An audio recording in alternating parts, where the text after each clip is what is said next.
Darius Miles was a basketball phenom who was supposed to become one of the biggest stars of the NBA. At 18 years old, he was selected third by the Los Angeles Clippers as the highest ever draft pick that came straight from high school. He had the talent, the fame, and the money. $62 million in salary plus millions more in endorsements. Yet just a few years after his final NBA game, he lost it all. So who is Darius Miles? What happened to him? And his money? And where is he now? Darius LeVar Miles grew up in East St. Louis, Illinois, a city with one of the highest homicide rates in the US. As a 6'9" athletic freak since high school, scouting reports labeled him a tremendous prospect. Make no mistake, Darius was in the mix as the best high school hooper in the country. He averaged 22 points, 12 rebounds, 7 blocks, 3 assists, and 2 steals as a high school senior, leading his team to the state AA semifinals. And that type of across-the-board production has every college coach from Illinois to New York eager to bring him on board. But sometimes life gives you limits. Although D. Miles was leaning toward turning pro, his poor academic performance prevented him from getting into a top college program, so getting to the big league was his only option. When he was finally eligible for the NBA draft, it actually worked out in his favor, as the 2000 draft was notoriously shallow. Because of his lack of college experience, Miles was regarded as a high-risk, high-reward investment. But that didn't stop the LA Clippers from picking him third overall. The Clippers were always regarded as the other LA team, so they needed a different kind of excitement to fill the seats, and Miles' high-flying, attention-grabbing style fit right in. Along with Lamar Odom, Quentin Richardson, and Corey Maggette, Darius Miles became a part of the core of the youngest team in NBA history. None of them were old enough to drink, but they brought energy and excitement to the hardwood that fans loved. Miles showed enough promise as a sixth man, placed fourth in the Rookie of the Year voting, and being selected into the All-Rookie team. For the first time in Clippers history, their merch was cool. Darius Miles' white, blue, and red Clipper jerseys ranked among the top 10 in sales, right alongside icons like Kobe Bryant, Allen Iverson, and Vince Carter. To top it off, he became even more famous when he starred in movies with Ryan Reynolds, Chris Evans, and Scarlett Johansson, while Michael Jordan brought him in as an ambassador for the Jordan brand. He was running elbows with celebrities and going to parties with the biggest stars of Hollywood in the NBA. But despite the flashy style and jaw-dropping highlights, the wins didn't follow. The high-flying dunks and highlight reels were just smokescreens, masking a team that couldn't back up the hype with a winning record. After just his second season, the Clippers pulled the plug on the Darius Miles experiment and traded him to the Cleveland Cavaliers. Things took a turn for the worst in his first season with the Cavs, as the team only managed 15 wins. The only silver lining in an otherwise embarrassing year was that the Cavs had the chance to draft Ohio native LeBron James, giving them a shot at building something truly special. However, Miles and his teammates weren't so welcoming of the kid from Akron. Out of jealousy and spite of the constant attention his young teammate got, he questioned LeBron's potential impact and basically hated him. And really just think your team gonna really turn around like that.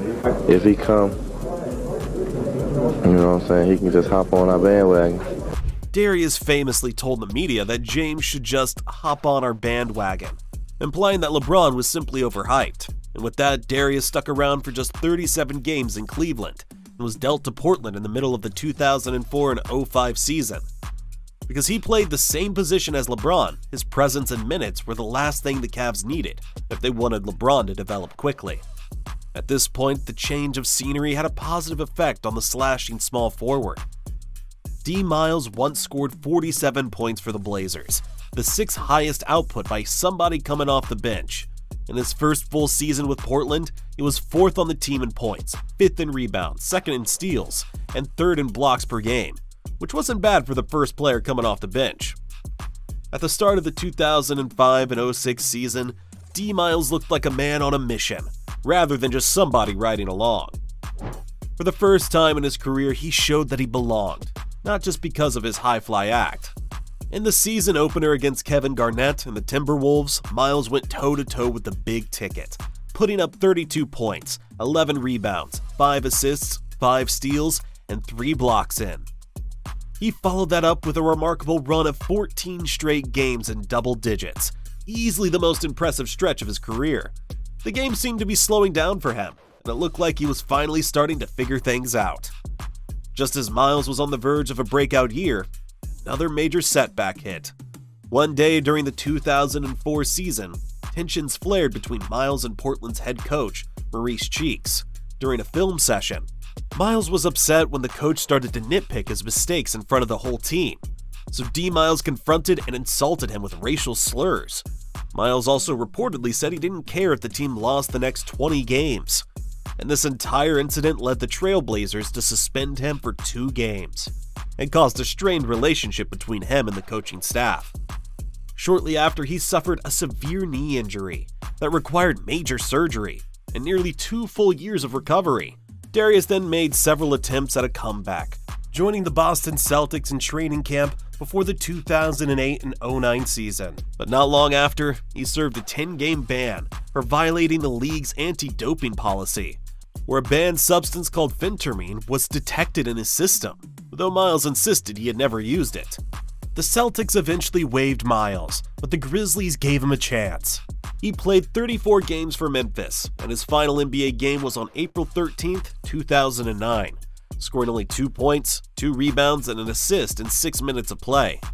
For someone whose game was built on raw athleticism, his past injuries were a crushing blow, essentially ending his career. And just when you think things couldn't get worse, Darius falls into a common trap. When you're young and flush with cash, you assume it'll never run out, but it always does. As a young millionaire, Miles loved to splurge on buying diamonds, Bentleys, and Ferraris. However, he claimed that was just one reason that he lost his money. Outside of a spending spree, Miles was sold on many shady business deals that ultimately led to him declaring bankruptcy in 2016. In one instance, Miles reportedly lost more than $100,000 in a California real estate deal, and many other ventures with other former athletes and rappers ended up in multi-million-dollar lawsuits. Also, he made a lot of bad financial decisions himself, such as purchasing 12 houses in his hometown of East St. Louis, which ended up being worth less than what he paid for. In his 2016 bankruptcy claim, he listed $1.57 million in liabilities, including $200,000 owed to the IRS and $20,000 more in child support. And Miles' personal issues only intensified his financial struggles. He spiraled into depression after the death of his mother due to cancer in 2013. For Darius, the pain of seeing her suffer was too much to bear. He wasn't answering anybody's text messages and couldn't make it past the front lawn. Miles admitted all he did for 3 years after his mother's death was drink, smoke, and sleep all day. Until one day his good buddy Quentin Richardson, who was living in Florida, asked if he would go and visit him. Next thing he knew, Darius drove a U-Haul for 14 hours to Florida and lived down the street to Richardson. And now the two even host a podcast together called Knuckleheads, talking about sports with no filter. Today, Miles proudly stands on his own 2 feet again. He is slowly building his wealth by hosting basketball clinics, doing a podcast, and being careful with his investments. Darius was as private as ever about his personal life, but it's apparent that he's in a much better place now.